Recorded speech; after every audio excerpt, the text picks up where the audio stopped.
Tipos de capacitores. Bueno, entonces hasta el momento hemos visto todos los principios, ¿sí?, que soportan el fenómeno de la capacitancia. Revisamos cómo calcularlo en diferentes geometrías, las combinaciones, cómo se expresa la energía en un capacitor, ¿sí?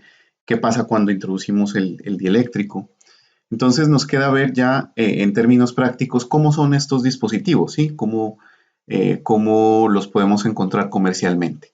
Bien, entonces vamos a partir de una clasificación muy sencilla, es clasificar en capacitores fijos y en capacitores variables.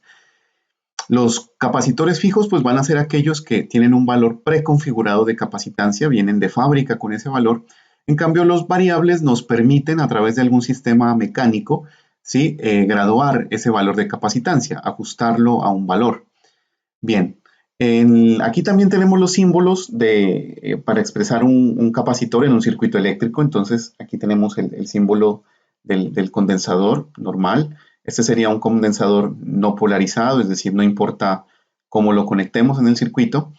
Aquí tenemos el caso cuando hay esta placa deflectada, significa que este es el terminal negativo del capacitor, entonces debe conectarse al potencial más bajo del circuito y esto al potencial más alto, ¿sí?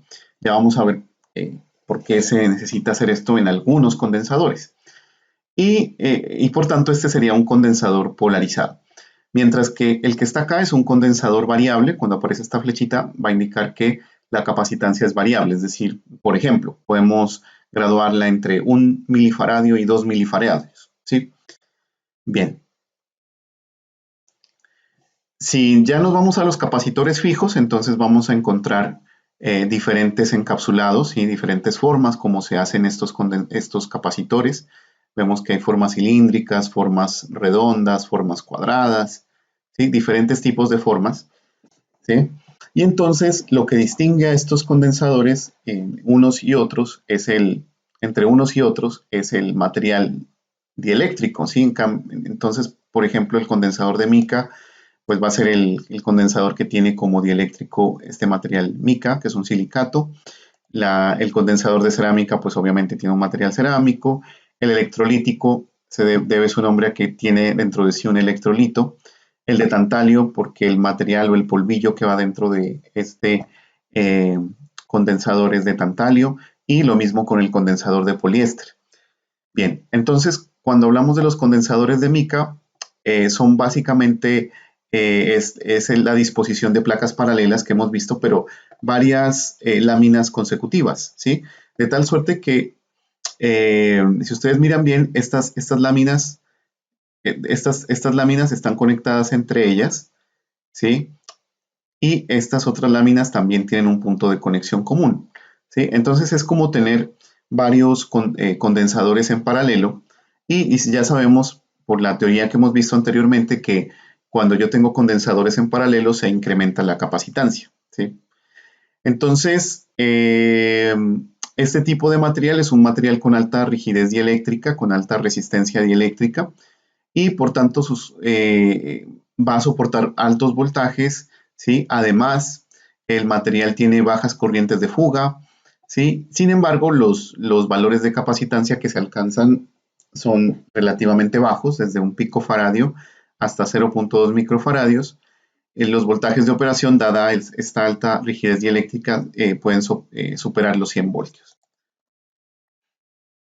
Para el caso del capacitor cerámico, son estos capacitores que tienen esta forma de lenteja, ¿sí? Aquí tenemos un dieléctrico de cerámica, ¿sí?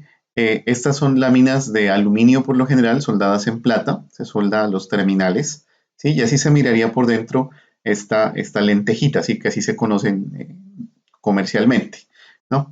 Las lentejas cerámicas. Entonces, esta base cerámica se cubre por ambos lados con un metal que puede ser cobre o plata, ¿sí? La corriente de fuga que se tiene en este tipo de capacitores es muy baja, ¿sí? Dado pues una alta resistencia de fuga, ¿sí?, que tiene esto del orden de los 100 megaohmios, es muy alto ese valor, ¿sí? Sin embargo, pues los valores de capacitancia que alcanza son bajos, de un picofaradio a 2 microfaradios. Los voltajes de trabajo también suelen ser muy altos, incluso hasta 5000 voltios puede alcanzar un dispositivo de estos y de este tamaño.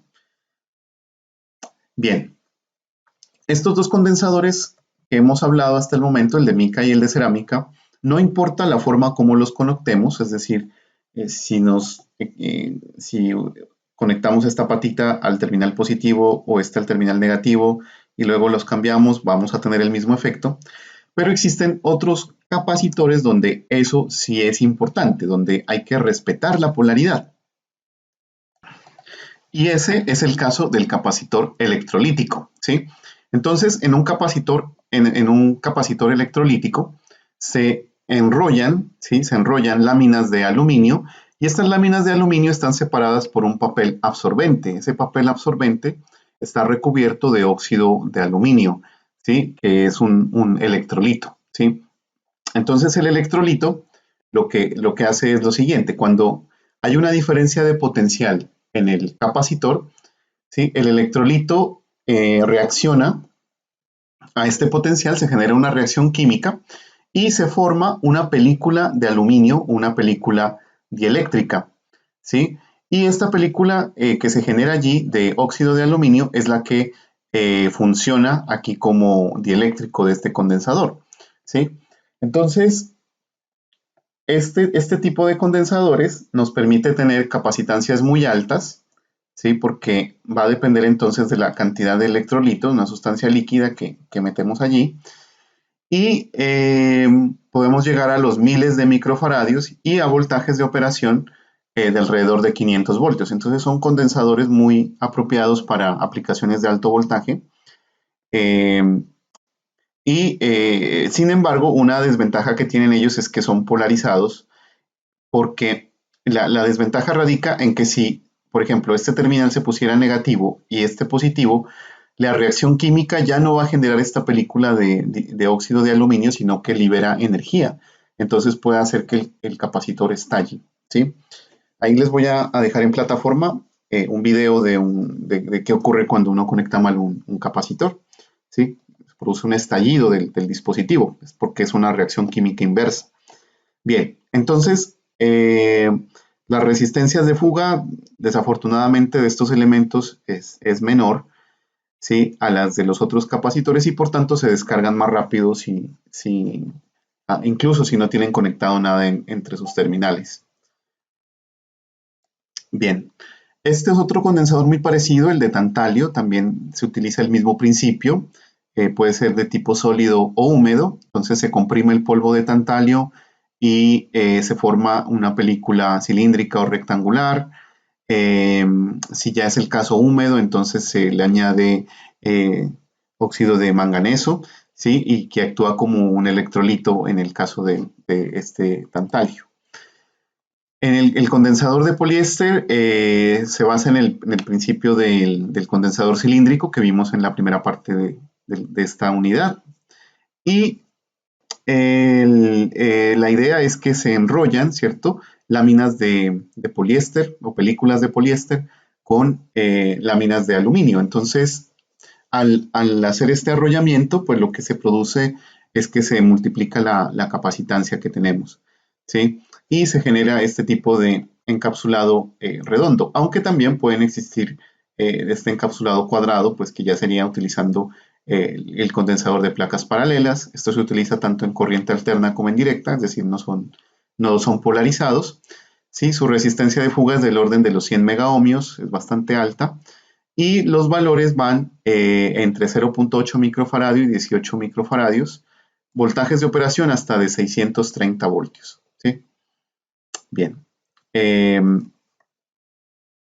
Y finalmente tenemos los capacitores variables, ¿sí?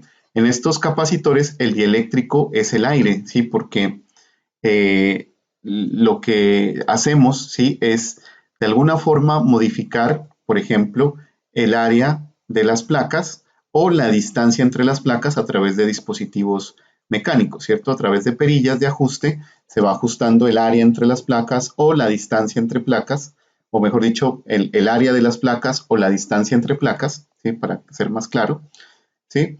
Y este tipo de capacitores por lo general se utiliza para sintonizar sistemas de comunicaciones, por ejemplo, en radios, ¿sí? Incluso en los televisores se utiliza para sintonizar, para ajustar los valores de los colores que salen por el tubo del televisor, si es en el caso de un monitor CRT, ¿sí? ¿Dónde más he visto que se utilizan estos? Por ejemplo, para ajustar la intensidad de los lentes de los lectores de CD, se utilizan estos dispositivos, ¿sí? Entonces, entre mayor sea el área común, la idea es que mayor va a ser la capacitancia, ¿sí? Entonces, principalmente se utiliza para estas aplicaciones de sintonización, ¿sí?